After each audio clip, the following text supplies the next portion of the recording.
presenting by Deep Music।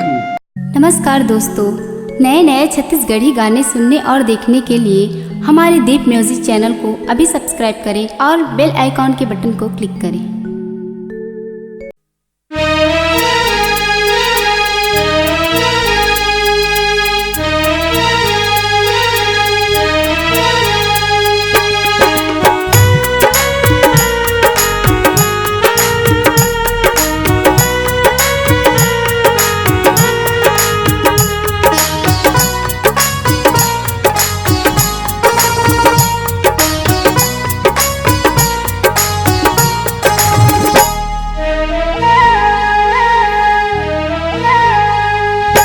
तोला दिल से माया कर थो झन जाना ते दिल तोड़ के।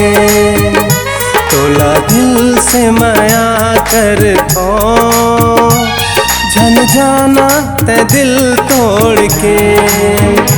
चाहे बदले दुनिया वो, चाहे बदले दुनिया वो, झन जाना ते मुँह मोड़ के।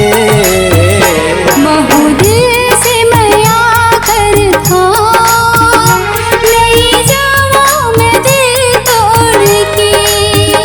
महू दिल से माया कर थो नहीं जावा मैं दिल तोड़ के।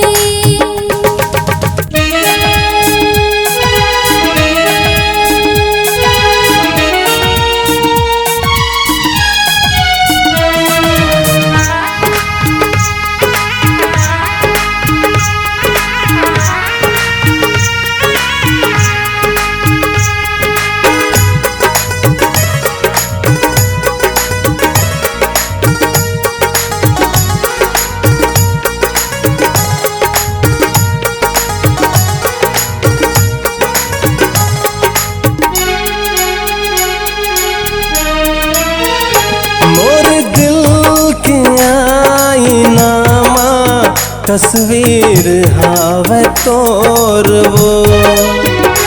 तै होगे मोर संगी मैं हाँ हो गयो तोर वो।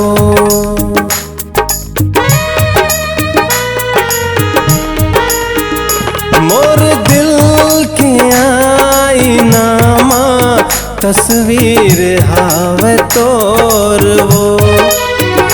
तै मोर होगे संगी मैं हाँ हो गयो तोर वो। मोर दिल के ये फैसला है चलना है अब हर मोड़ में। तोला दिल से माया कर थो झन जाना ते दिल तोड़ के।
मैं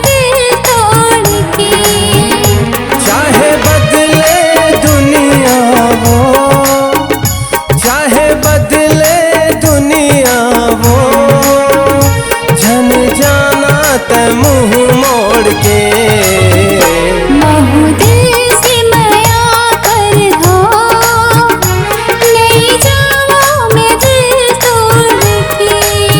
हाँ तोला दिल से माया कर खो, झन जाना ते दिल तोड़ के।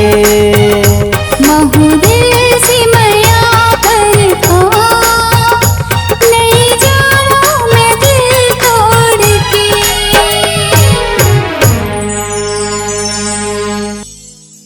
अपने आवाज एवं सुमधुर स्वर को एक नई पहचान देने के लिए चले आइए Aradhana audio recording studio, Kabir Dharmnagar, Dama Kheda. Mobile number 7067046464 9753451493।